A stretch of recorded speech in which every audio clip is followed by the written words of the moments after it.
Zoom recording. Hello, everyone, and welcome to the Econ Society's last meeting semester. Here with us today is GMU's own Dr. Chris Coyne, who will be talking to us about his upcoming book, Against Empire, The Realities of U.S. Military Imperialism. Dr. Coyne graduated from GMU with his PhD in economics in 2005 and has been a member of the faculty here since 2010. In addition to being the Associate Director of the Hayek Program in Philosophy, Politics, and Economics at the Mercatus Center, Dr. Coyne is also the Director of Graduate Programs for the Economics Department. His research has primarily focused around topics in defense and peace and war economics. Just as an example, Dr. Coyne has delved into topics like the political economy concerning militarism and the steady encroachment of the US government on civil liberties using justifications of national security and defense, most recently in his and Dr. Abby Hall's book, Manufacturing Militarism. Dr. Coyne has also researched extensively on topics related to American interventionism, discussing the flaws and attempts to export democracy, and how the tactics we use in controlling foreign populations often come back to haunt us. These works will be listed in the chat after the Q&A for those of you who are interested. Now, without further ado, Dr. Coyne. Well, thank you very much, and thanks to all of you for taking the time to join me this evening to discuss these issues. I'm going to walk through some of the key themes and arguments that I lay out more detail in my book that will be out sometime over the next year. I'm not exactly sure when. Some of them I'll delve into a little more detail than others just because of time, and then I'll leave time at the end and we can discuss whatever it is that you like. And so let me share my screen. Is everyone able to see that okay?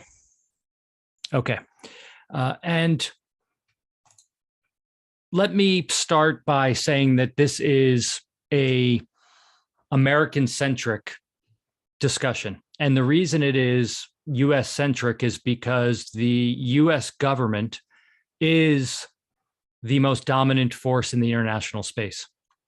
And so many people, whether it is pundits, whether it is academics, and interdisciplinary academics, so historians, political scientists, refer to America or the US government as a liberal empire.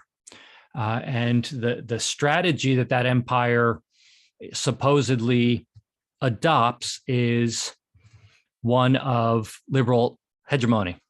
That is where the United States is the global hegemon, the dominant force. And in that role, it is able to use its power, a combination of its military power, its economic power, and so on, to exert influence around the world, to create stability and promote Western liberal values. And this discussion that I'm going to have with you today is certainly relevant from a historical standpoint, but it also is contemporary relevance, not just because of the recent events in Afghanistan, Iraq, and really the culmination of the 2-decade war on terror. But just a few days ago, the Pentagon completed a review of its global positioning, of its personnel and bases, and concluded, which President Biden endorsed, that basically everything's going to stay the same, that they're not going to change anything.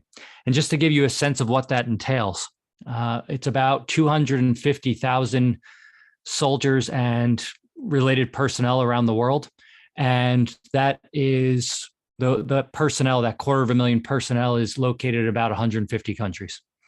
All right. And so the US government has a boot print literally around the globe in terms of its military force. And of course, it's an economic power as well.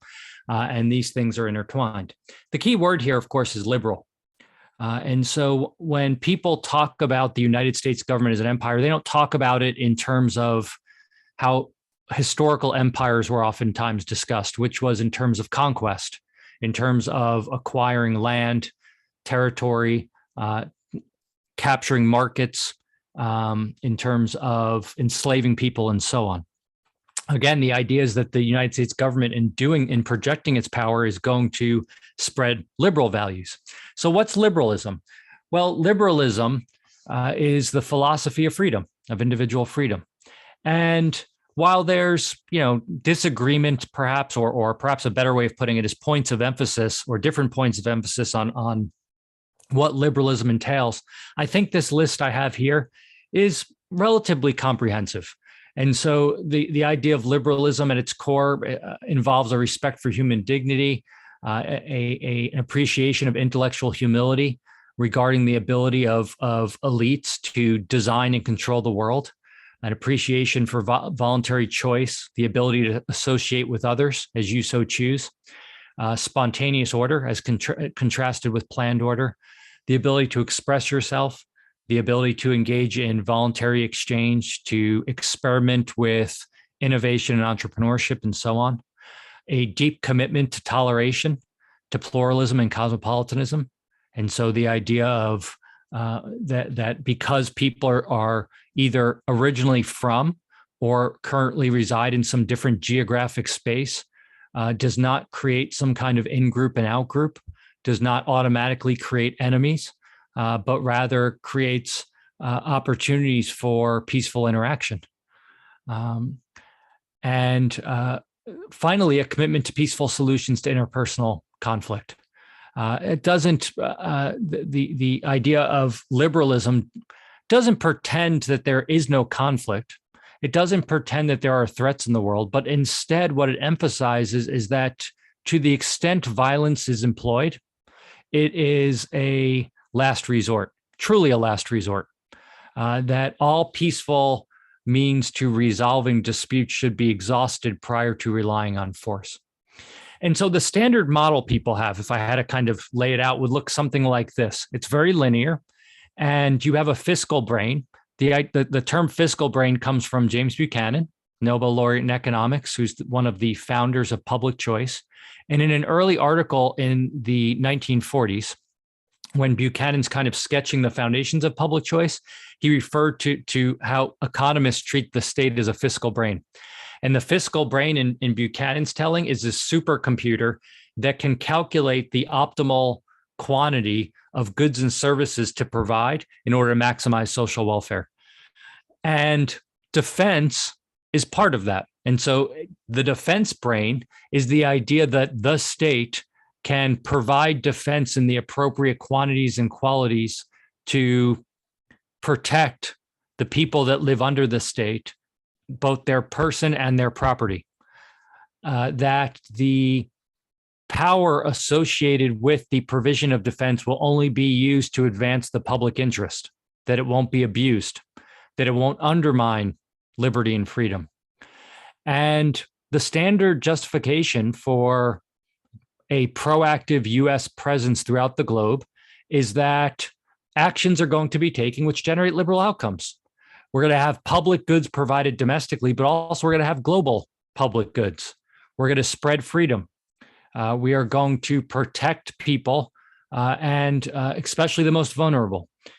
We are going to be able to effectively address the variety of challenges and humanitarian issues that face people, whether they are natural disasters, whether they are issues tied to development, whether they are humanitarian issues tied to authoritarian regimes, and so on. And so this is kind of the standard logic. And what I want to do is spend a little bit of time unpacking this. And rather than assuming that this relationship exists where there's a state that is a domestic state, the US government, that is acting to provide defense to US citizens, and in the process providing global order, global stability, and liberal outcomes, I don't want to simply assert that, but rather I want to explore the realities of the operation of the fiscal brain and the defense brain of government. So all I'm doing in some basic sense is taking the tools of economics and applying them to the apparatus that supplies defense and supposedly promotes liberal outcomes. And so the key themes here is that, number one, it's incorrect to simply assume that the state is going to only act in instances where it can do good and that it's always going to do good, and that it's going to avoid the variety of bads that are associated with foreign interventionism, imperialism, and so on. To do this, I want to leverage the tools of what I'll call Virginia political economy. Virginia political economy is a tradition in economics that is mainly associated with people that are at the core of the Department of Economics at George Mason. So you had the study for the Center for the Study of Market Processes originally back in the 80s, and you had the focus on public choice. And what those scholars emphasize is the knowledge constraints and the incentives that are generated by government institutions and how those affect outcomes. And so I want you to think back to your, Principles of Economics book or intermediate economics book, intermediate micro. And if you pick up pretty much any book or public finance textbook for that matter, you'll see that the standard example of a public good, a good that is non-rivalrous and non-excludable, is defense, national defense. And the argument goes that left to their own devices, people will be unable to provide defense in sufficient quantities and qualities, and therefore the state needs to intervene. The tacit presupposition, in other words, the assumptions that are operating in the background, is that the state, what we're calling the state, has both the knowledge and the incentives to actually do that. That's just Buchanan's fiscal brain applied to defense. What I want to say is we can't assume that. We need to unpack it. The bias among social scientists is that government in the realm of defense, in the realm of international affairs, is going to provide public goods. And of course, remember that for economists, a good has a very specific meaning. All else constant, more is preferred to less. But of course, one of the things that we also emphasize as economists is that behaviors undertaken by anyone can have unintended or intended consequences, which are bads. Less is preferred to more, all else constant. And so I want to balance the standard treatment that focuses on the provision of domestic and global public goods and balance it with a discussion of bads and think about what that might look like. And so to build off that and to begin the discussion of this, let me focus on the illiberal foundations of liberal empire. And to put it very kind of straightforward and distill it down to a line or two, the idea is of a liberal empire involves a tension. And that tension is that in order to achieve liberal ends, that list of kind of propositions that I put up earlier, the US government has to adopt illiberal means. It has to utilize force or the threat thereof in the name of fostering peace. It has to violate individual rights and downplay individual dignity in order to establish liberalism. And that's something that I think is oftentimes overlooked and underappreciated. So if you think about the tools of military imperialism, what do they involve? Well, look, anytime you intervene in anything, it necessarily means what? That you are unhappy with the status quo. If you are satisfied with the status quo, there would be no desire to intervene in the first place.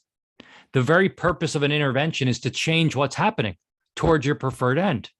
But then the question is, how do you get that change, that shift? One way to do it is to simply ask the people that are in the space that you want to intervene upon to change their behavior. And of course, they might voluntarily comply, in which case an intervention would not be necessary since they'll voluntarily change their behavior. But perhaps they won't change their behavior because they don't want to do what you want them to do. And then this creates a situation where the intervening force that wants to change people's behavior has a decision. They can remove themselves from the situation and allow the status quo to persist, even though it does not comport with their desired state of affairs, or they can either threaten force or utilize force. That is, they can say, look, we want you to do something different. You're not doing it, and you're going to do it. And I'm going to raise the cost of deviating from you behaving in a way that does not align with what I want you to do. How do you raise the cost? Well, you rely on force. That's the very purpose of the military apparatus, of course. It is to be specialists in controlling other people. And if you look at the array of techniques that are adopted in the name of promoting liberal ends, they're highly illiberal. It involves killing people. And as we'll discuss later on when we turn to drones, it doesn't just involve killing bad people. It oftentimes involves killing innocent people. So you can see the tension again. If you say, well, we want to promote liberal ends, and then innocent people die along the way, are you promoting liberal ends? Ultimately, what you have to do is adopt the mentality of saying, well, ultimately we'll get liberal ends, but we have to kill a few people along the way. And that's okay because the desired end is worth it. But then you have to think about whether that truly comports with a vision of liberalism or not. What else? Well, torture. That's another method that's adopted by the US government and has been. That's inherently illiberal. Censorship, the use of disinformation and misinformation. Partnering with corrupt parties. Selling arms, weapons, I mean by arms, to the most illiberal and authoritarian governments around the world. The US government is the world's largest arms dealer. These are all illiberal means to achieve supposedly liberal ends. So one of the questions you need to think about, and that I hope you'll reflect upon, is at what point does adopting illiberal means in the name of potential liberal ends become an exercise in illiberalism? That is, no matter how noble the desired ends are, you have become the very thing that you are trying to overcome. And this is oftentimes, to my way of thinking, overlooked in the discussions of the benefits of the American government's global presence. The other thing is that there are mechanisms inherent in the very bureaucratic apparatus of the US national security state that reinforces illiberal mentalities. The way you get ahead in a bureau is to comport with the rules and goals and activities of the apparatus. To the extent that the national security state is aligned with outward projection of power, of a proactive militaristic foreign policy, the illiberal means, methods, and mentality that is adopted and promoted is going to be entrenched and extend. And we observe that. People that buck the cultural trend tend not to do well in the national security state.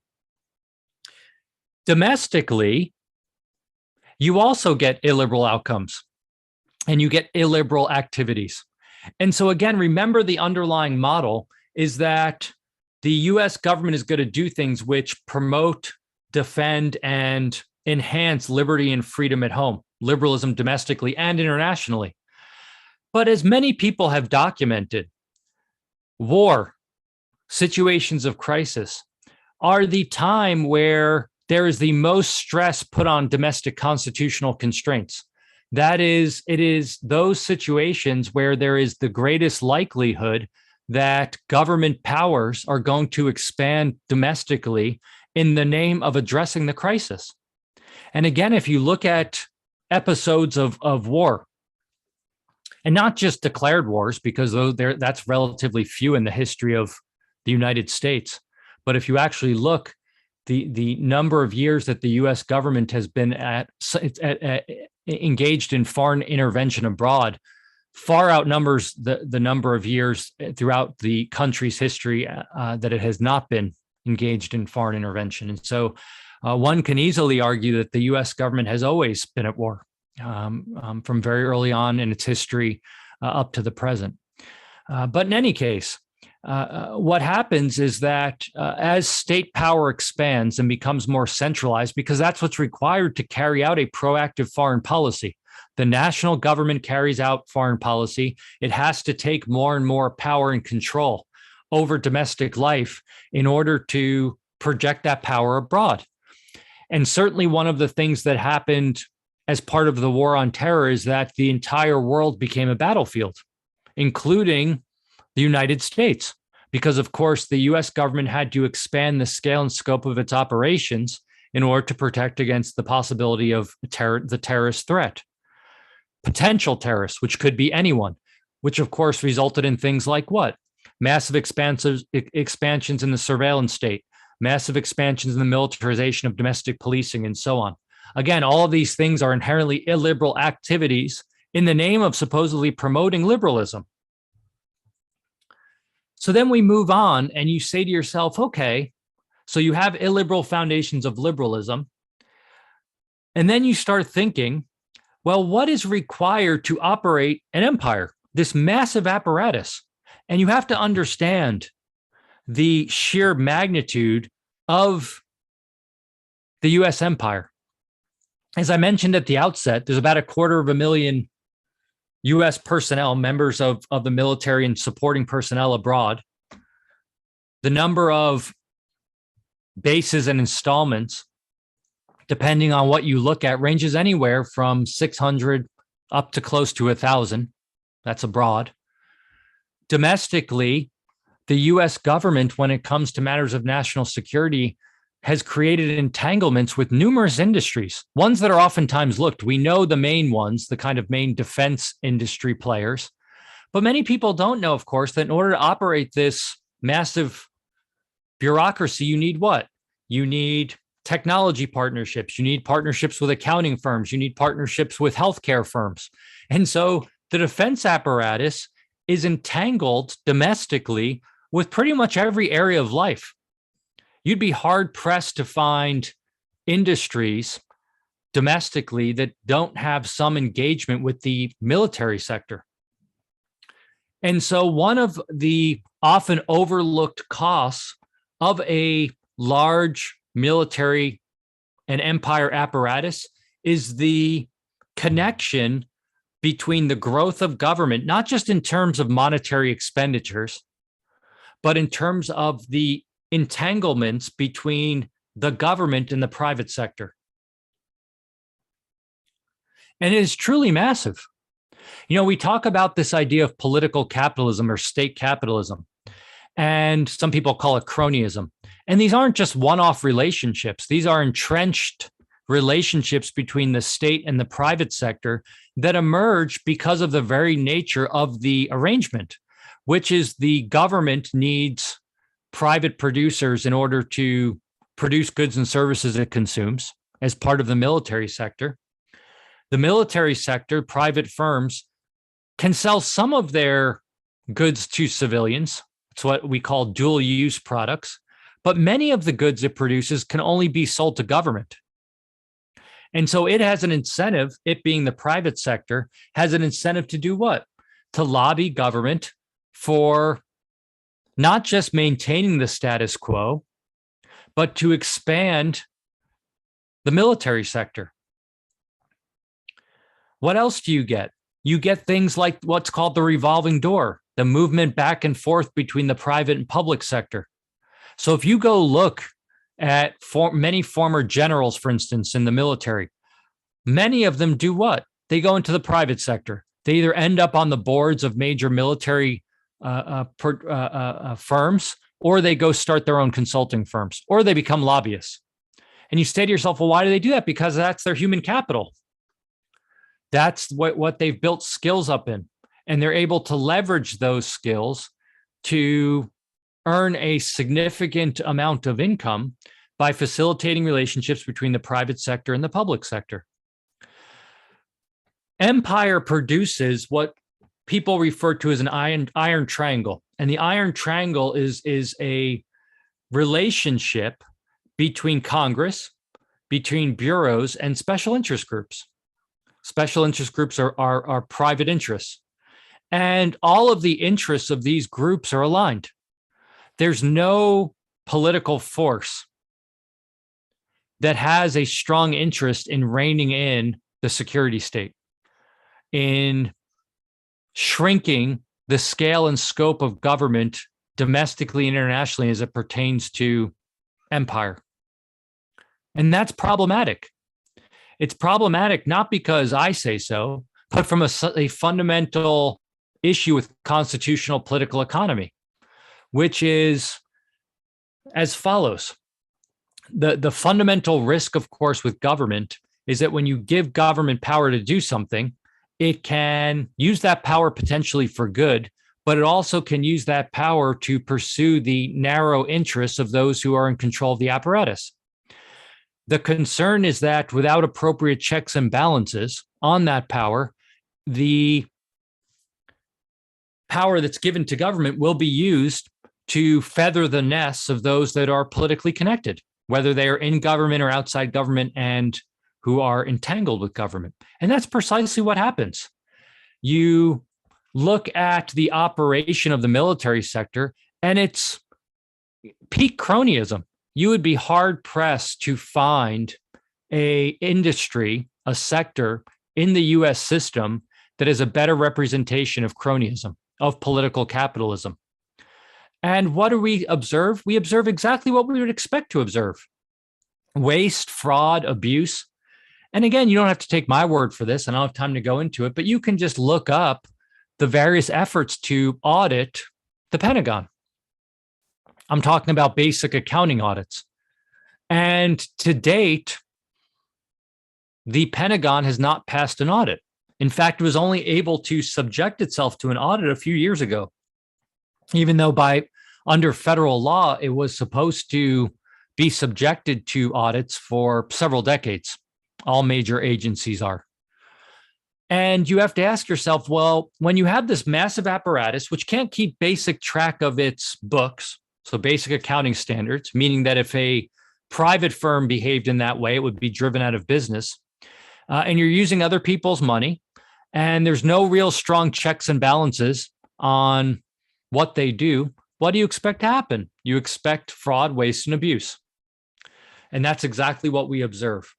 And so one of the interesting features of empire is that both those on the kind of political right and the political left in the American system are very weary of cronyism and political capitalism. So those on the right will tend to say things like cronyism undermines the dynamism of markets, it undermines the dynamism of entrepreneurs, and so on. Those on the left worry about cronyism because they worry about corporate power relative to the power possessed by ordinary people. Interestingly, and here's kind of the irony, both the right and left in the American political system, except for a very small number of people, current representatives, people, the number you could count on one hand, are supportive of not just maintaining the status quo, but expanding it, of expanding state capitalism writ large, which is the military sector. And so to the extent that their concerns are correct, they're not only complicit in furthering the very things they worry about, but they are complicit in undermining both the dynamism of the market system in the name of promoting the protection of the market system, and they are complicit in granting corporate welfare to a small number of politically connected firms at the expense of the broader populace. The next thing I just want to make mention of is the fact that imperialism faces strong limits.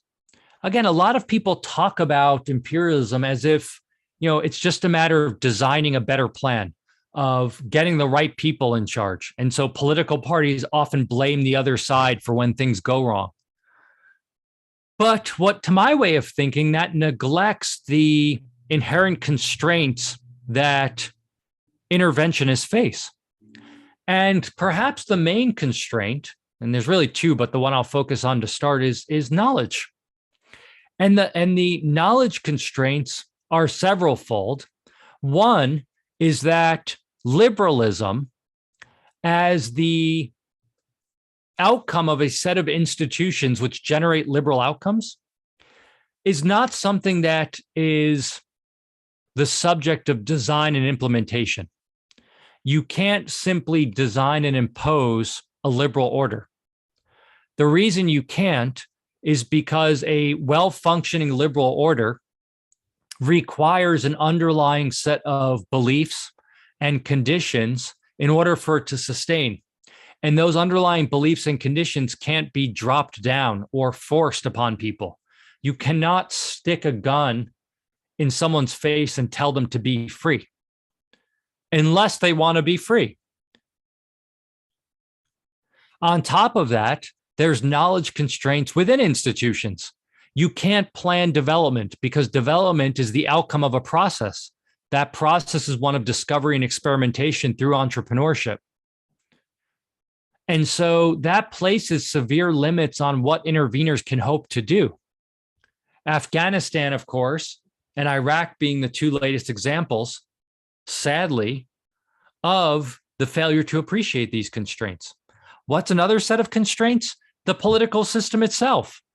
So you think about the domestic political system and you think about the creation of foreign policy, and you realize that as policy is generated, it goes through a very complex process.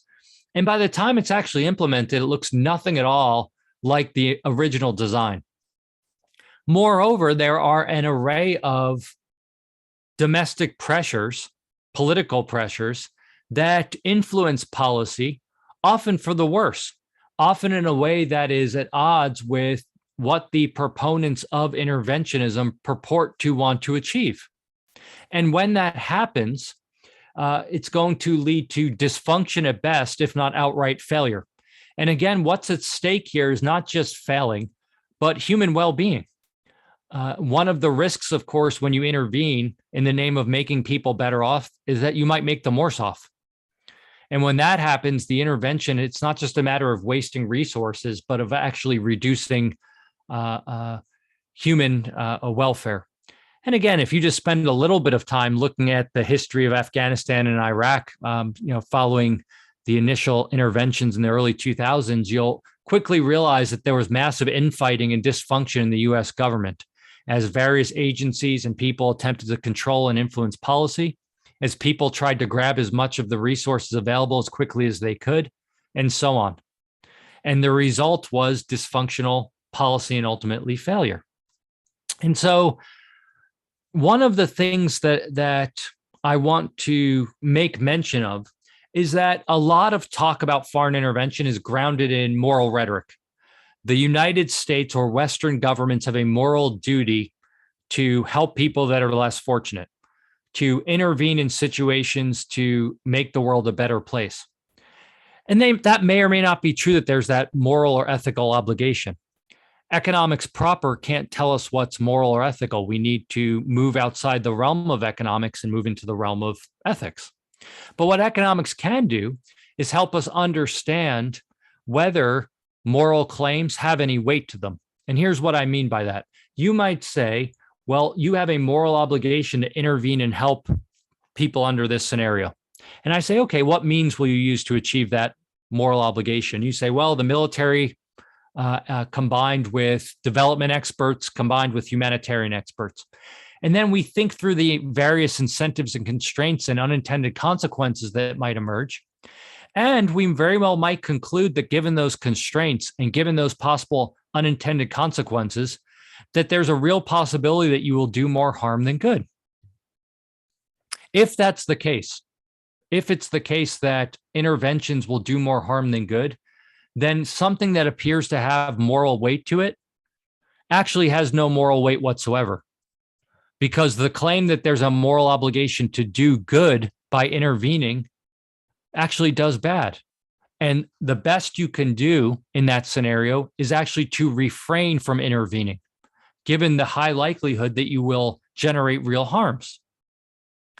And so the default position, to my way of thinking, should be one where our starting point is, well, we don't want to do harm, so we want to avoid harming the very people that are already marginalized or suffering.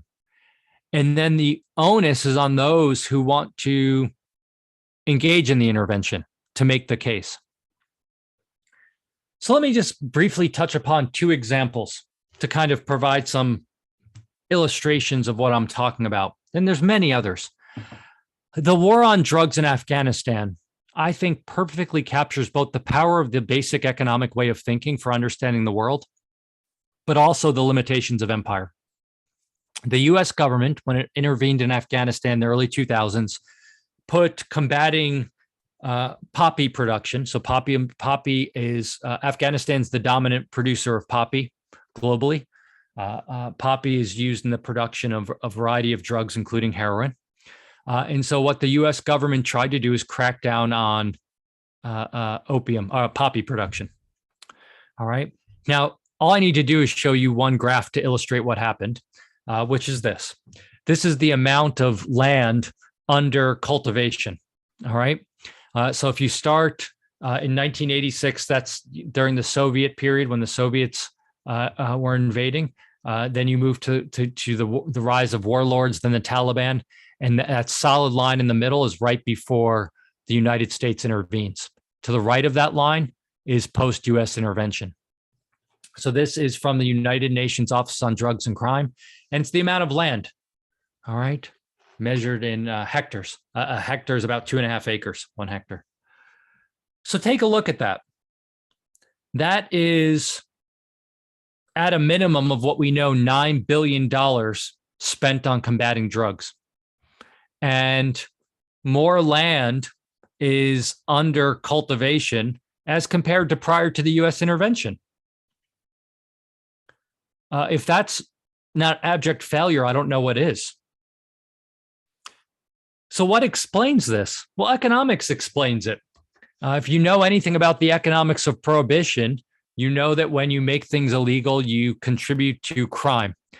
You contribute to, in the case of Afghanistan, the reinforcement of drug cartels. It led to the partnering of local farmers with the Taliban. So in an attempt to win hearts and minds, the US government started criminalizing. Right, part of the winning hearts and minds was we're going to get rid of opium production and replace it with legitimate business activity. So part of what the US government did is they partnered with various members of the national Afghan government and some local members, and in some cases went around and literally destroyed poppy. Now, if you're an ordinary Afghan citizen and your livelihood depends on poppy farming, and you have a foreign occupier coming into your backyard and literally destroying your livelihood, what is that going to do? It is going to, number one, presumably make you greatly dislike that foreign occupier, but also partner with people that can protect you. And who are the people that could offer them protection? The Taliban. And so what you had was a reinforcement effect whereby US efforts to combat poppy production actually strengthened the Taliban. None of the initiatives in any kind of systematic way worked. Poppy remains the dominant crop in Afghanistan. Afghanistan remains the world's largest producer. So you understand the US government would have been better off literally just stacking the $9 billion, assuming that's an accurate number, might even be greater, and literally burning it. You would have lost the money anyway, and you wouldn't have gone through the whole process of meddling and making things worse off. That is one example of the bads of empire. It is the arrogance of the elite that they can intervene in another country, destroy one sector in the name of creating what they want the world to look like. Now take that logic and start extending it across all of the different efforts, both in Afghanistan and elsewhere, and you'll get the gist of what's going on. And you'll start to get a sense of the various bads that a militaristic foreign policy carried out through a massive apparatus of empire generates. And look, the talk goes on. The US government is indispensable for order. And then you say to yourself, well, in this case, did they generate order or disorder? I would submit they generated disorder. Now, again, you have to explore different applications of the militaristic mentality and intervention. But this suggests to me, again, that our default position should not be one of generating liberal outcomes, but just the opposite. Then we move on to drones. And drones became a centerpiece of US foreign policy as part of the war on terror. And drones have existed for a long time because the original drones actually emerged like after World War II. They were just radio controlled aircraft, and they were largely used for target practice, for training, meaning that the US government military would shoot them down. And then during the first Gulf War, the US military used drones for surveillance. And today they're used for both surveillance and for offensive operations. And one of the arguments for the use of drones is that they are precise, they don't kill innocent civilians, or they minimize the number of innocent civilians that are killed. They protect US troops, and they are effective at targeting and killing enemies. And all of those things have been called in question. Given time constraints, I can't go into all of them. But of course, if I had to point to one illustration, and if you weren't following it at the time, go read about the final U.S. drone strike in Afghanistan right a few days before they left. And they thought that they had accurate intelligence of a plot to bomb the airport. And it turns out it was a humanitarian worker and his family. And the humanitarian worker was carrying jugs of water, which were mistaken as explosives. And the aid worker and several members of his family were killed, including children. And this is not a one-off thing. These are human lives. And again, the way people talk about it who are in this world, it's very dismissive. It's very, there's no discussion of human beings being killed, innocent civilians. It is, war is hell. Bad stuff happens during war. It's a very dismissive and cavalier attitude, given the stated goals of promoting liberalism. But there's something else I just want to briefly touch upon before I close, which I'll be doing in a few moments, which is that the use of drones has an externality effect. And the externality effect is this. Drones create fear among the members of the community who live under the drone, literally under the drone. To the extent there are people who are involved in the target organization, the interveners see this as a good thing. They're creating terror among the intended target. But people are oftentimes embedded in, just like you and I, we are embedded in communities. We live among people. There are our families, our friends, other people in our community, many of whom are innocent, and they are terrorized as well. They are terrorized by the very presence of drones that are flying overhead. They are terrorized by the launching of missiles at random times. They get no warning. They are terrorized by the death of family, friends, and other members of their community due to prior drone strikes, and so on. I just want to read you two quotes from a journalist. His name's David Rode, and he was captured by the Taliban, and he spent several months in captivity, all right, under the Taliban. And he escaped. He wasn't killed. And after he escaped, he reflected on his experience in Afghanistan and as a prisoner of the Taliban. And part of that was a reflection on drones. And here's some just two brief passages from what he wrote, but I think it captures the point I'm trying to get across. This is Rhodes speaking now. For months, the drones had a terrifying presence. Remotely piloted, propeller-driven airplanes, they could easily be heard as they circled overhead for hours. To the naked eye, they were small dots in the sky, but their missiles had a range of several miles. We knew we could be immolated without warning. He continues. The drones were terrifying. From the ground, it is impossible to determine who or what they are tracking as they circle overhead. The buzz of a distant propeller is a constant reminder of imminent death. The issue is that the terror that Rode is attempting to capture in those passages is not just experienced by members of the Taliban, but also members of the community as well, including children and other innocent civilians. And that has a variety of effects.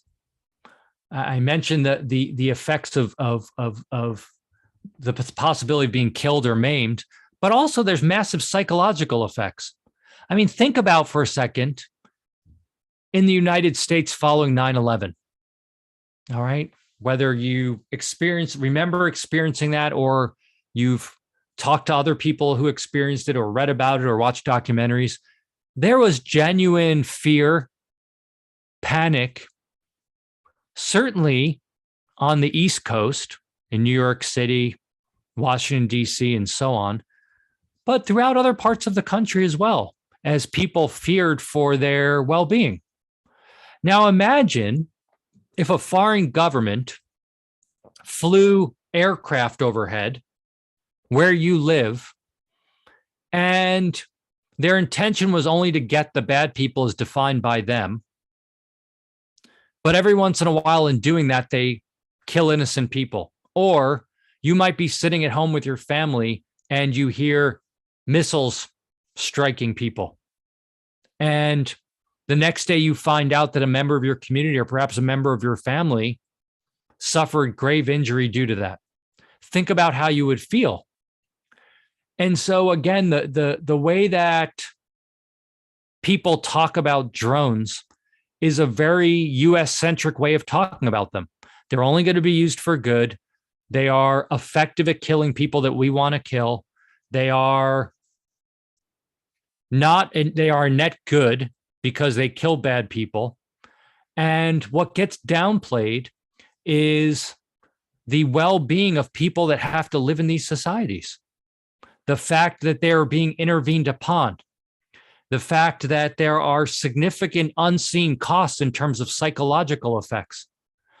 And numerous human rights and humanitarian groups have done interviews.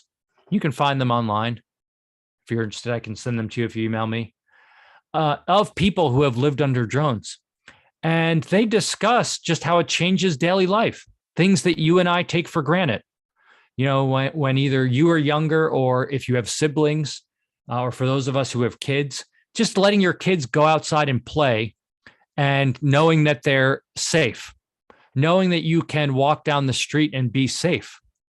Now imagine again a foreign occupier sending an aircraft and then randomly launching strikes and you don't know when they're coming. That would change your behavior. That would change your way of living, presumably not for the better.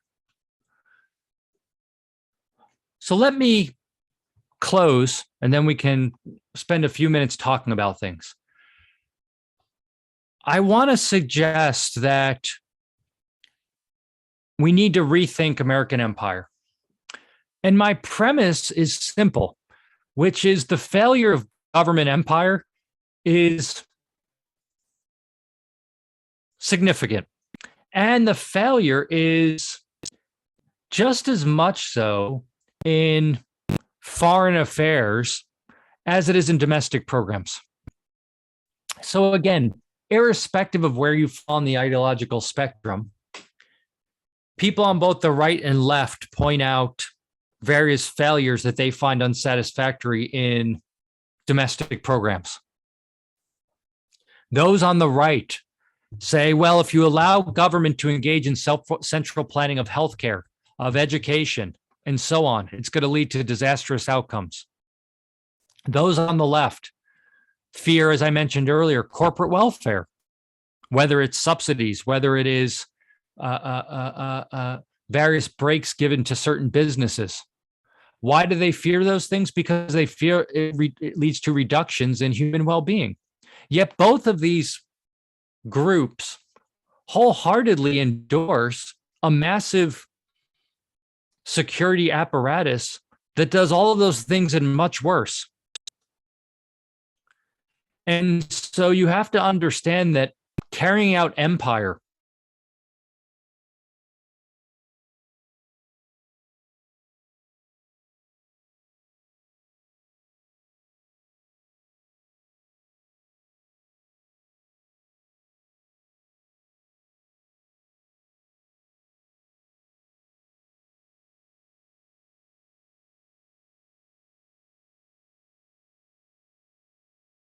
the world. And the way that way of thinking about the world is there's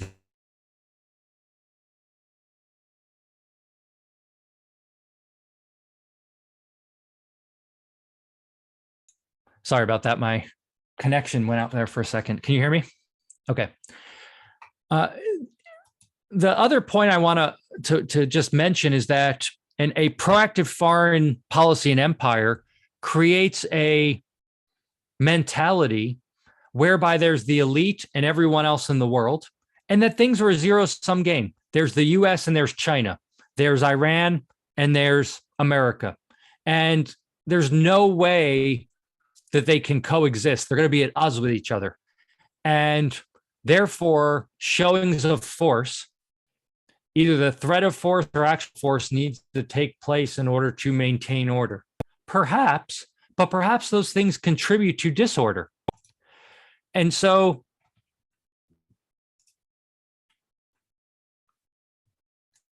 what I want to conclude with is this. Rather than the standard model, which is politics, the defense brain, liberal outcomes, this is what I want to suggest should be the default model. There's real world politics, there's the real world warfare state, and the arrows on the top and bottom indicate that there's entanglements between those things. So the warfare state interacts to influence politics, politics influence the warfare state, and that generates illiberal outcomes. Notice what this does. This shifts the burden of emphasis, but also the burden of proof. The position I'm laying out is one where the onus is on the proponents of empire to provide extremely strong and convincing evidence that their position is actually going to achieve the desired outcome. And there has to be skin in the game. There has to be real cost to failing. That doesn't exist right now.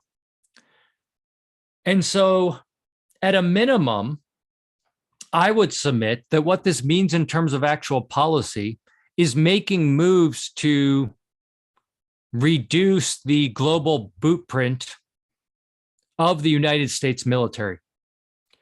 The more perhaps expansive conclusion or stronger conclusion is that we need to rethink the role of the US military, both in the international space and in the domestic space as well. We need to think and start asking ourselves, well, instead of just taking for granted that government needs to provide these things, do we actually need them? And to what extent do we actually need them? And until we have those kind of conversations, rather than taking these things as given, the various kind of bads and issues that I've identified with empire will persist.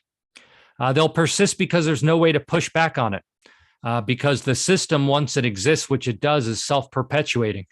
And so the only way to really push back on it is for people to question it. And that starts with the citizenry. It has to, because people in Washington, D.C. have zero incentive to question the apparatus of empire and all of the things that it does as part of its activities. So thank you very much for spending your evening with me. If people have any thoughts or questions, I'd be happy to discuss them. I don't know how you want to do it, if you just want to open it up or chat, or I guess given the number of people, people can just speak up and we can go from there.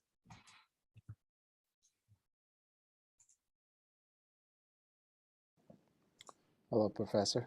Thank you for that excellent presentation. You can hear me okay? Yeah? Yes. Okay. All right. I'd actually like to step back a little bit into really clearly defining on what we say by what we mean by empire, because there's been a sort of evolution through time.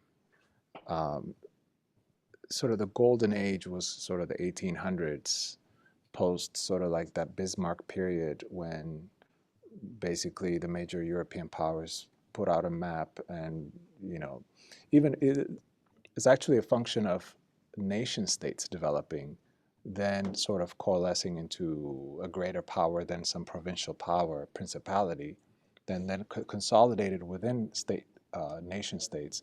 Then it started to export. Please feel free to correct me on any of this, but I see it as sort of an increasing consolidation of principality turning into a nation state, turning into a regional power, turning into a global empire.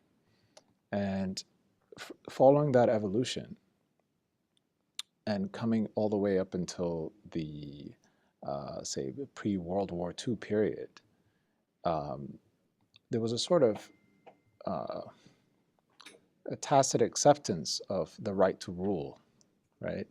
The right to, there was this whole, there was a racial aspect to it, but there was also a economic aspect to it. You know, those poor savages, they don't know how to handle their resources, this kind of talk. And then post World War One, maybe World War Two, really, there's a sort of a formalization of, well, let me stay pre-World War Two, and then there was a sort of a sanctioning of companies to take over. Let's say, I'm thinking particularly of like the East India Company, which was sanctioned by the king, and then they did such a bad job. I mean, absolute horrendous job that the royals had to come in and take over, and nevertheless, one way or the other, there was a sort of acceptance that you can just wholesale take over a country, right? And then post World War II, you have this kind of rethinking, or maybe sort of a limitation of what is acceptable. And now, if I may, I'd like to narrow it down to the United States. This is where the sort of the military-industrial complex kind of develops post World War II.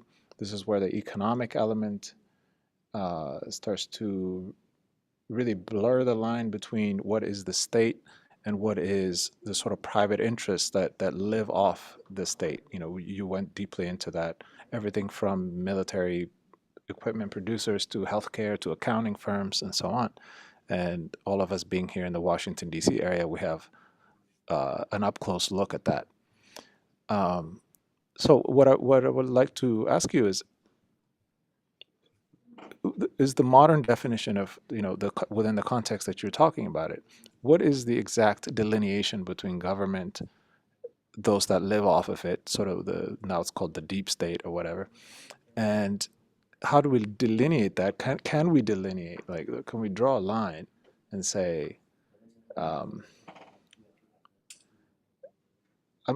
grappling with that sort of how to really clarify between, can we say the deep state is, because when we look at, say, Halliburton, all those companies that went into Iraq for the rebuilding and so on, that's a private company, but it's a very, you'd be hard pressed to draw a line between where Pentagon ends and Halliburton starts, especially when the president of Halliburton becomes the vice president of the United States, at the same time getting millions of dollars while he's in salary, while he's sitting as vice president of the land. So I'm really, where's the line? Is there a line? And how does that play into the definition of empire? Yeah, well, that's a wonderful set of points in general. So thank you. I don't know if I can address them all, but let me say a few words. You know, I think you're certainly right that, you know, what's an empire? And let me just say that there's a big discussion among political scientists about how you define empire and whether the U.S. is an empire. I certainly think the U.S. government is an empire, if by empire we mean a polity that purposefully projects its military and economic force through the state outward on a very large scale.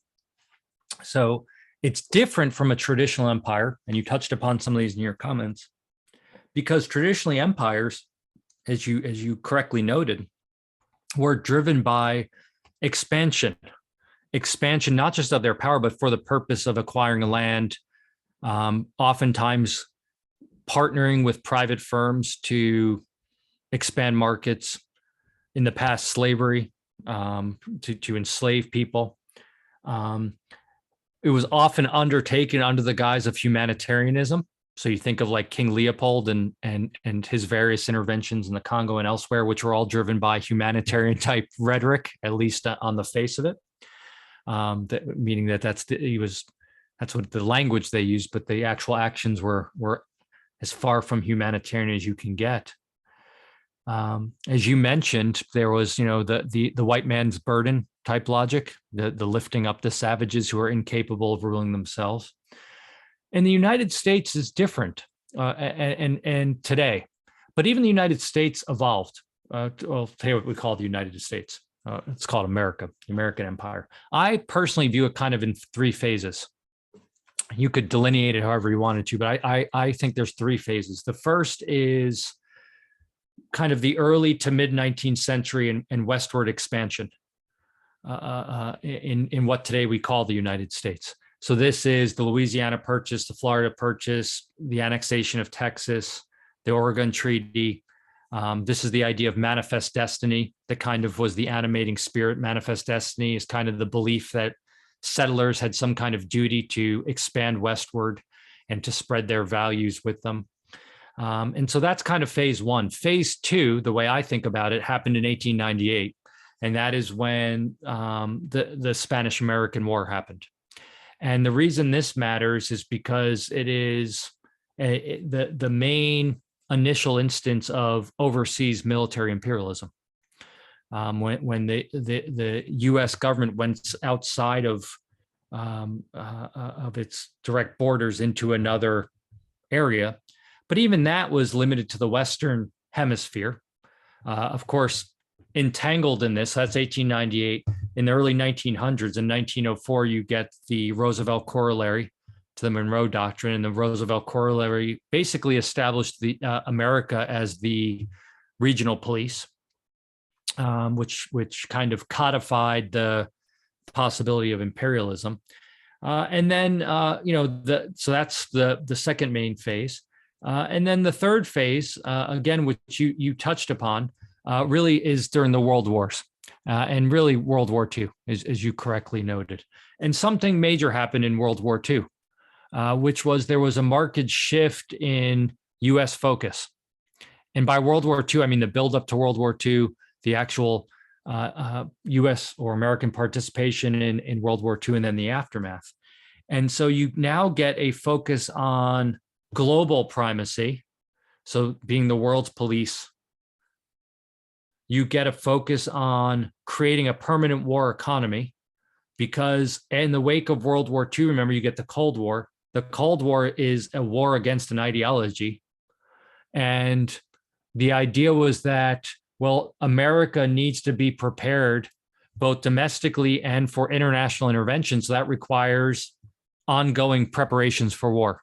So that's where you get the origins of what today we call the military industrial complex. Really, the military industrial congressional complex is a more accurate term given the role that Congress plays.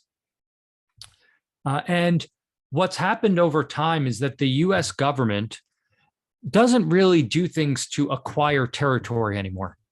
So it's not like when the US government intervenes in Iraq, Afghanistan, or has presence in those 150 countries, as I mentioned at the outset, that it's trying to directly acquire the territory, but it is certainly trying to broadcast its influence. It is certainly trying to control things in those societies. It is certainly trying to further certain interests. And again, I think people are too quick, even in academics, certainly among many international relations scholars, to say things like, such and such an intervention either is or is not in the national interests of America. But then you ask yourself, well, what's a national interest? These things don't fall from on high. There's no like book of national interest. Someone has to define them. And who defines them? Well, then we get into interesting things like you were raising, again, correctly, in my estimation, about the political elite, private actors, but then this idea of the deep state. The idea of the deep state is the idea that there is a very large portion of the government associated with national security that is not directly accountable to the populace, and in many cases not directly accountable to any kind of oversight. And for many people, this sounds like some kind of grand conspiracy, of, oh, you think there's these actors who are operating outside the realm of constraints, and in some they're shadowy characters. but it's just basic economics. And we have empirical evidence, of course, of this. If you go look, just to provide one illustration, I think it was the early 2000s, two reporters with the Washington Post, I believe it was, Dana Priest and I want to say William Arkin, published a report called Top Secret America. It was in the Washington Post, and they turned it into a book. And they tried to document just the scope of the national security state. And you can go look at this yourself if you want. It's massive, and they couldn't do it. They couldn't document the number of people involved. The number, and by people, I just don't mean government actors, but I also mean private security contractors who partnered with the security state. And their argument was that it had kind of gotten out of control. And it was before like that before, but you get kind of punctuation points associated with war where these things just are out of control. And so then you have to ask yourself, well, who's holding all these people accountable? And many of them have security clearances, so they have access to information. And then we find out things as they trickle out. Very rarely do we find out kind of abuses of power from those who are in power. We typically find them from whistleblowers, whether it's Daniel Ellsberg or more recently Edward Snowden. That's how the citizenry finds out that something is amiss. And so where do we draw the line? Well, it's hard in practice. And this was kind of at the core of your question, so I want to finish up with that, so I don't fail to address it. At least conceptually, here's how scholars tend to talk about it. They'll say things like, the state government, to the extent we need it, it serves the equivalent of like a referee. And so there's rules of the game. There's rules about your person, your property, where your liberties lie. And government simply serves to enforce those things, to protect them.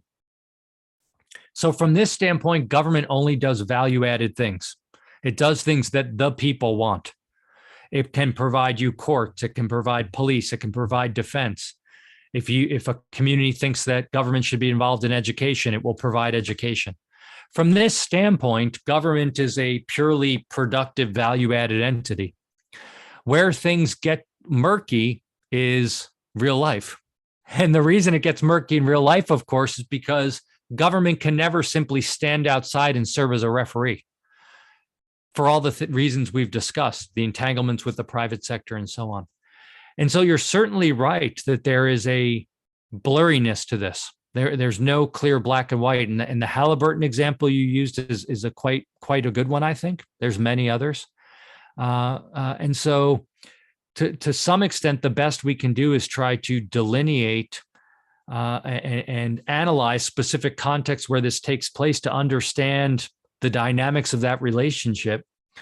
But certainly, providing some concrete line is near impossible for me to do in any kind of way that I think would be satisfactory in terms of explaining all real-world phenomena.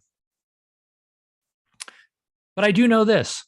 Look, if you started to pull back on military expenditures, on the actual presence of military troops, on the use of drones, then certainly the magnitude of empire would necessarily have to shrink. If you look back historically at portions of American history, there's certainly a skepticism towards foreign interventions. Even when the US government has intervened in foreign interventions, there's a skepticism towards it. To the extent that exists, that could be a constraint or delineating factor on empire. And so those are the ways I tend to think about it. But thank you again for raising those issues, which I think are all important and relevant. Thank you for that.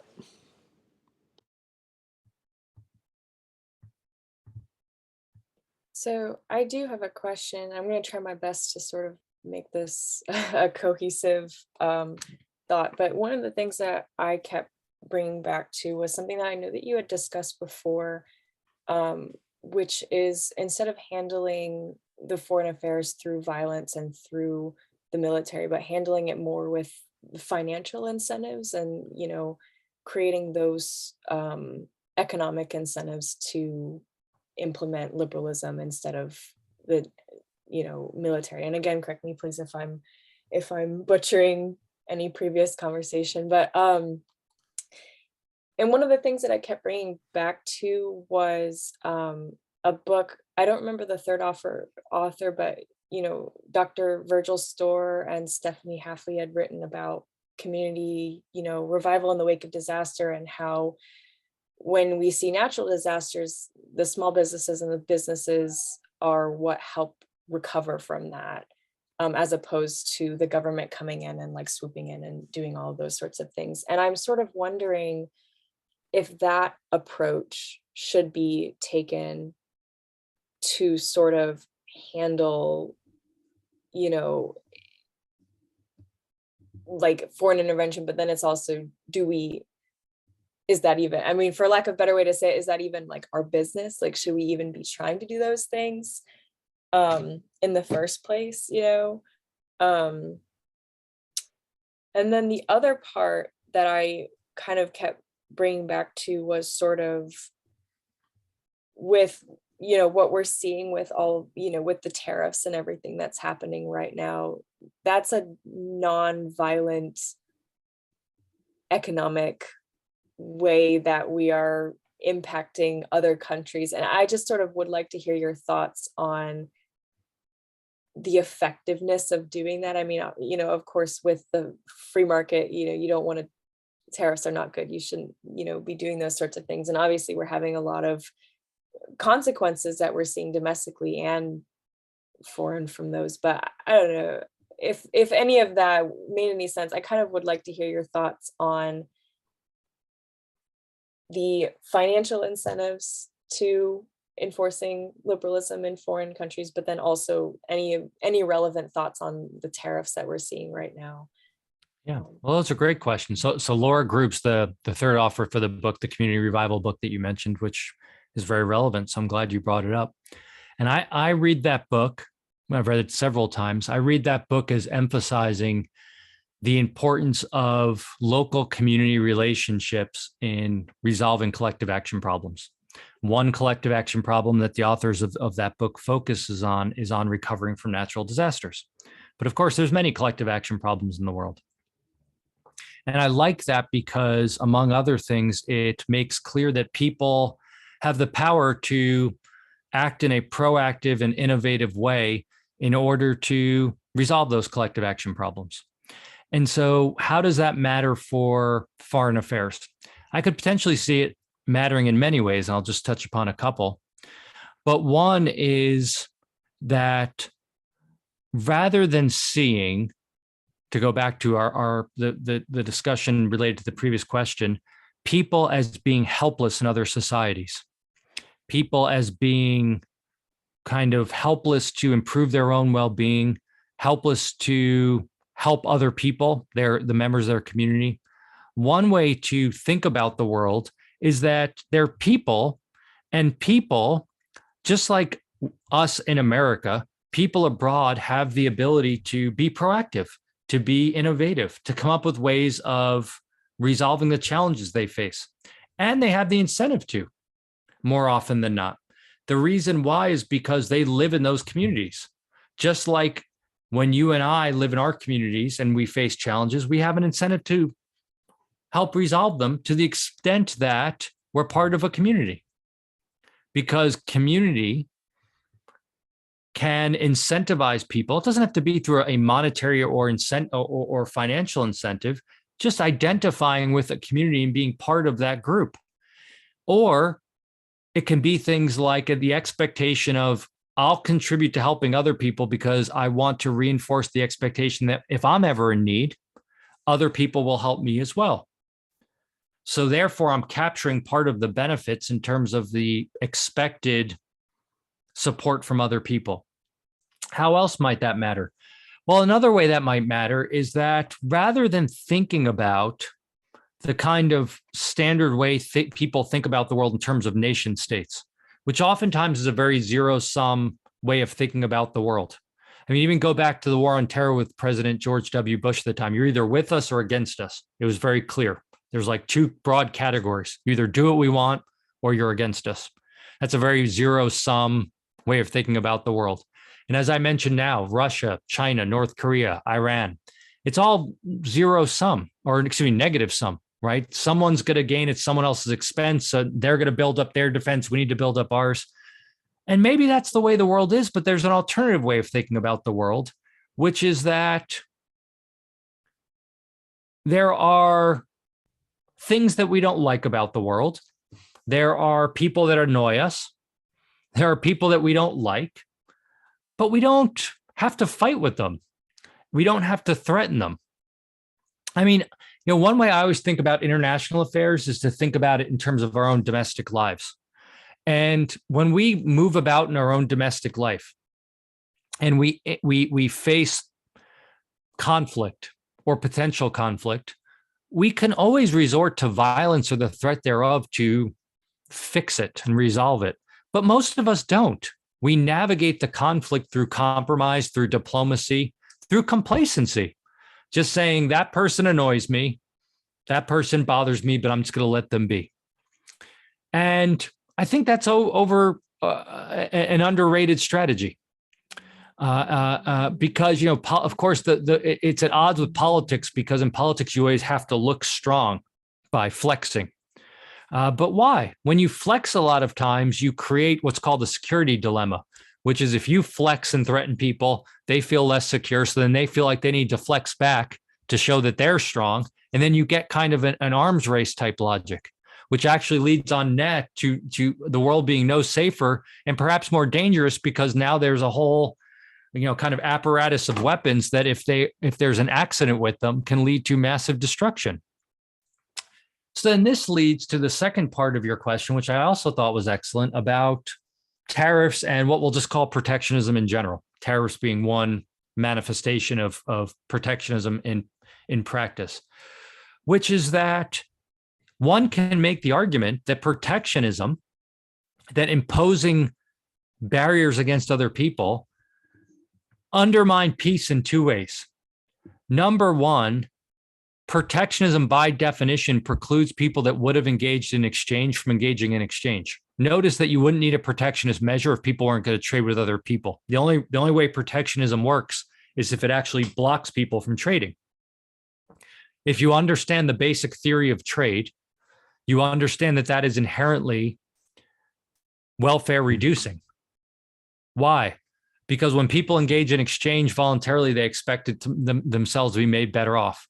That goes for two people in America, just like it goes from someone who happens to be on the American side of the border and someone in Mexico. So the theory of voluntary exchange doesn't go away when you cross boundaries. So a third party, the government, intervening in that and preventing that from happening is going to reduce peaceful exchange between parties. But you also can make the argument that that is a type of warfare. It's a type of economic warfare. It's a type of warfare because governments are utilizing force to impose harms on people and other societies. And this language gets used all the time. You'll hear politicians talk about what? A trade war with China. Notice you never hear private people talk about having a trade war with anyone, because that doesn't make sense in the context of actual private exchange. And so the way I think about it is that any move that precludes peaceful interactions between people contributes to insecurity, contributes to conflict. Those are conflict-inducing moves. Now, the people that benefit from the tariff are, of course, or protectionist measure, are domestic producers. They like it because they don't have to compete with foreign producers. But that doesn't undermine the fact that those things are destabilizing from the standpoint of reducing the welfare of people that would have engaged in exchange, but also in promoting peaceful exchange between people who live in different geographic spaces. So how odd is it that the government is simultaneously, those in government purport to be concerned about the threat from other countries, but then they undermine natural efforts by members of the population in those countries to facilitate peace? I mean, what a bizarre strategy. You would think if you were worried about conflict with a country, you'd say, oh, you want to peacefully trade with them? I go for it. Please do so. The more peace, the better. But it's almost like they want conflict because they take steps to enhance and to extend that conflict by preventing people from engaging in those peaceful interactions and incentivizing the government in the country being intervened upon to respond in kind. And so again, you get kind of this arms race back and forth that can be quite problematic. And so that's how I think about that. And of course, we have evidence of what's called the capitalist peace, which is countries that trade with each other tend to be less likely to engage in conflict. And there's empirical support of that. It's not that it's zero. So I'm not trying to make an overly strong claim that you allow some trade and there's no war at all. But it certainly raises the cost of engaging in conflict because of the benefits of economic exchange. And when you sever those benefits through government protectionist measures, you weaken that incentive to engage in peace rather than conflict. So thank you for the question. Thank you. My question is in a little bit different of a tack. I think I'll just leave it directly. Has the US kind of poisoned the well in terms of people in general being able to trust that revolts and revolutions are actually homegrown? And this comes from two different things. One is that Nicolas Maduro, when he was facing that whole standoff between himself and Juan Guaido in Venezuela, he constantly claimed that what was happening was that the Americans were engineering a coup against his government, and that he really was the legitimate president, even though there was a lot of evidence to the contrary. And the other is that the Iranian hostage crisis was not a sort of random act of violence, but rather the Iranian revolutionaries worried that their government would have a coup engineered against them by the CIA in the American embassy, as the Americans had done with against the Mossadegh government. So has the US's past actions kind of poisoned that well, because no one can ever really trust anymore if a revolution is a genuine domestic revolution against an oppressive government or a sort of imperialist venture?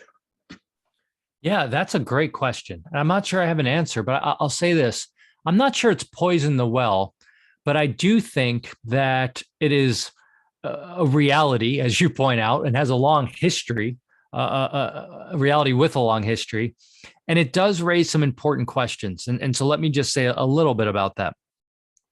Remember with of course, the claims about Russian influence in the US elections, in the election of Donald Trump, and then Russian influence in politics in subsequent years.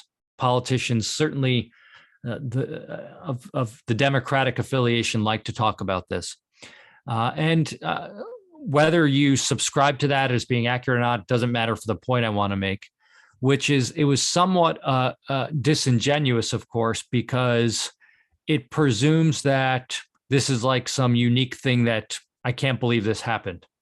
But of course, as you correctly point out in the examples you gave, and there's many others, the American government has intervened in the political affairs of other countries throughout its history. And so if you even go back to phase 2 of the empire I was talking about in the Western Hemisphere, you go look at like Latin America and you look at US influence, government's influence in political matters in those countries throughout American history. And it's just mind-boggling. So again, that doesn't justify other governments doing it. So I'm saying, like, well, America does it, therefore Russia can do it. It's like that's what governments do. They try to pursue their narrow interests, and often that involves trying to manipulate other people. Now, what does that mean? Well, it can mean a bunch of things. But one of them, as you point out, is, well, in some cases, people aren't going to trust that what may appear to some people to be kind of an emergent bottom-up movement to revolt against the status quo is a legitimate, homegrown activity because of foreign influence. And that might very well be the case. But then again, not every revolution, not every homegrown kind of pushback against government is the result of a foreign government. And so I don't want to go so far as to say that the US government has poisoned the well across all cases, but I will say this. I do think that in many cases, the past actions of the American government have made it harder to establish liberal democracy, to establish markets, and so on. And the reason why is because of the exact type of things you're talking about. People will say, well, the American government talk about liberal democracy and the importance of markets, but they're like an imperial superpower. They want to impose their people on us. They want to impose their markets on us. I mean, remember, one of the big critiques of capitalism now, but going back to Lenin and others, was imperialism. That capitalism was inherently bound up in with the military, and that the way capitalism operates is by using military force to extend markets and exploitation to foreign countries. And you start looking at the history of America and other governments, Western governments, and in some cases that's accurate. In cases, private businesses have lobbied government to intervene to protect their narrow interests, to protect their property, to protect their markets, and so on. You see people lobbying, whether they're inside the country being intervened upon or foreigners, for the US government, whether it's the CIA or others, to maneuver to get certain political outcomes. That certainly, to the extent that comes to light, to my way of thinking, will bias people towards anything the American government says. And so it undermines the very things the American government purports to want to advance. And you can see, by the way, if you go look at various talks by leaders in Latin America and elsewhere, they use this in their public speeches to get the public to support them. So they'll say, look, things are bad here, but the reason they're bad is because the American government has imposed sanctions and protectionist measures against us that prevent us from doing things that would make your lives better off. The American government is the ones that want to hurt you. And oftentimes, not always, but oftentimes this is effective in rallying public support, not just for the authoritarian leader, which prevents change. That's the idea of freezing kind of the status quo, but also for being willing to even consider adopting more liberal economic, political, and social institutions. And so from that standpoint, it can have a undermining effect. But thank you for the question. It's a very good one. Professor, unless Carlos has a question, I'd like to throw another one. You good? Okay. So the possibility for empire really relies fundamentally, like all of our lives, on our ability to finance it. And at the heart of the US empire, the British Empire, and the Spanish, and going all the way back to empires, is they had a close correlation with ability to control currency, or to rob currency. In the case of, say, the Spanish, they're going to South America, robbing all the gold, and they had a certain monetary base to use as a as the oil that greased the empire machine. In the case of the U.S., since Bretton Woods, the strength of the U.S. empire has moved parallel to that, and now we're at a juncture where I don't really see any alternative for a world currency. I don't think the Chinese renminbi or any other currency really even comes close, despite all the hoopla in the news. Could you give us a sense of how the dollar's reserve status and the privilege that provides for the U.S. is directly linked to the imperial ambitions, rather the uncontrolled sort of nature of this adventure in empiricism, Imperialism. Yeah. Imperialism. Yeah. It's a great question. And so you're certainly right that maintaining and operating an empire is quite expensive and has to be financed somehow. And so, again, as you correctly pointed out, in many cases, historically, the dominant country or countries tended to be the ones where whatever the currency was, theirs dominated, at least over a large geographic space. Related to that, they were able to issue debt and have more flexibility in the or elasticity in the amount of debt they could issue, and those things are related. And so certainly that matters a great deal.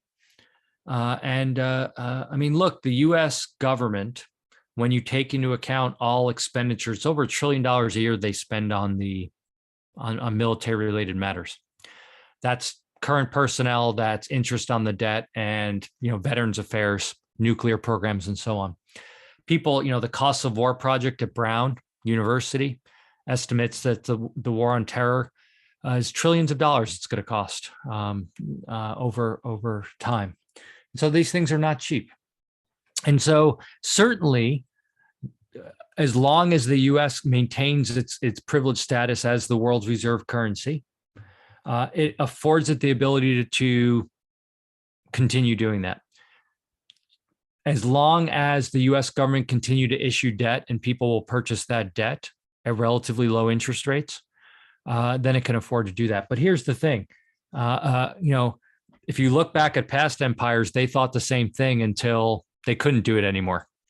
And Adam Smith pointed this out, by the way. So Adam Smith in The Wealth of Nations has a section there where he's talking about the British colonies, and he worries about this issue of public finance, about the burden it's going to put on the public purse, the public finances of Britain. But the problem, it's not just even empire abroad, it's just domestic spending at home as well. And as you're seeing in America right now, certainly since the pandemic, but even before that was spending. How much can the U.S. government spend before it can no longer spend? I don't know. No one knows. Certainly a lot more than it could if it was not the world's reserve currency, as you were pointing out, like most other governments. But, a lot of other governments are able to issue a lot of debt as well, Japan and others. But in any case, I worry about this, but I worry about it in a very broad sense, because I don't know this specific amount. And, for a long time, a lot of people have predicted the collapse of America because of printing money, of abusing debt, what they consider to be abusing the debt. And there is some limit. Again, I don't know what it is, unfortunately. But here's what I do know. Historically, every empire has risen and declined. To my way of thinking, that will happen eventually in history as well at some point. I just don't know when it is.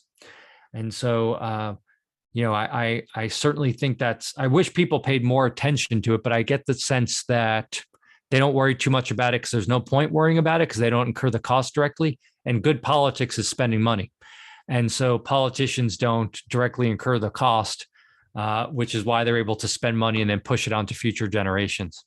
And so from that standpoint, it's kind of worrisome because other than like a crisis or like some massive default or something, there's no other inherent check. You'll just keep getting the credit limit raised and raised because Congress raises the debt ceiling, and there's nothing to stop them from doing it until some crisis situation prevents them from raising it any further. So I realize it's a very broad answer, but I think it's the best one I have, at least. Thank you. And in tandem to that, let's imagine that something like Bitcoin or some kind of decentralized finance system really takes over, that brings some democratization to the creation of money and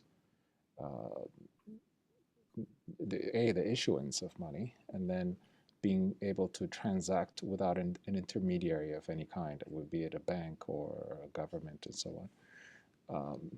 Do you think that would have a significant impact on the capacity for any empire to expand or operate in the way? Well, if that happened, right, if that emerged, it certainly place limits on government on a variety of ways, the American government and other governments. But here's what I would predict would happen is the government would stop it from happening.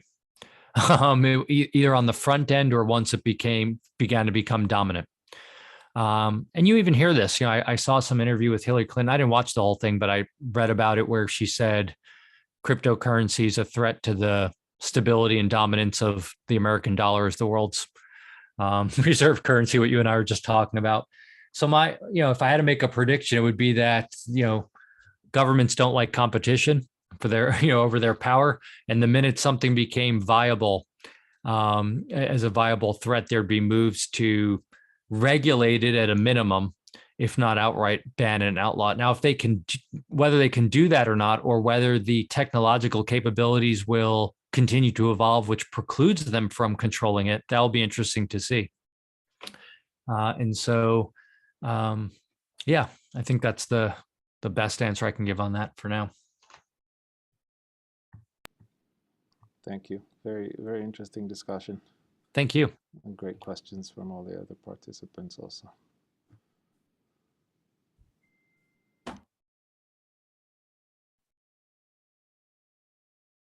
One last one for me, because I find it so deeply interesting. Oh, you don't have to go on forever about it, but so given that we can't count on the sudden enlightenment of our leaders, or to make moral decisions not to be corrupt and destroy the world, given that, do you see in the near term any, and also excluding the prospect of some technological thing that restrains the government somehow, do you see any possibility for any kind of change towards a better outcome than the trajectory we're on? Yeah, I mean, again, a hard question. It's leads me to speculate. So I just want to say that up front, that this is purely speculative. I mean, look, I'm an optimist, and I'm an optimist because although oftentimes I end up talking about things which have some kind of negative tone to them, the world's a very good place. And I don't mean that inherently. I think it's inherently a good place too. But, things are good. I mean, if you look at any single day or event, there can be bad things that happen. We're in a pandemic right now. I don't consider that to be a good, all else constant. But if you look at the overall trajectory of humankind over time, things are quite good. It doesn't mean we're in utopia, but things are good in terms of standards of living, in terms of human rights, in terms of the rights of groups, whether it's based on gender, religion, ethnicity, compared over time. Is there lots of injustices in the world? Of course. And that's something I think we all in our own ways need to work to correct and to combat. But I think that things are quite good overall. I think things could be better. And, like any kind of scholar or any kind of person that tries to think about these issues, presumably, I think there are moves that could be made to varying degrees to make things even stronger. And I'd be a happy person in terms of my own kind of life's work if I contributed a small amount to getting people to think about what that might be. I'm not personally involved in kind of activism or politics. Not that I think there's anything wrong with that. It's just not what I choose to do. But those, so my contributions to these type of things, to the extent they exist at all, is to try to think about ways that we can improve things, but even more, but also to perhaps get people to think about things in ways they haven't thought about them before, using the tools of economics. And so I'm quite hopeful about the future. Again, at any moment in time, I can identify things that I think are bad in the world, but on net, I think we're in good shape. And, I think for me, I know people vary on this, I'd be hard pressed to identify a different time, like in humankind, that I'd want to be alive. If you could just tell me I could drop in anywhere I wanted to drop in. And so that's kind of how I think about that very big question and hard question. It's a hard question, I think, to answer, because you can justify, I think, many different answers to it depending on your framing of it and what you anticipate the future looking like.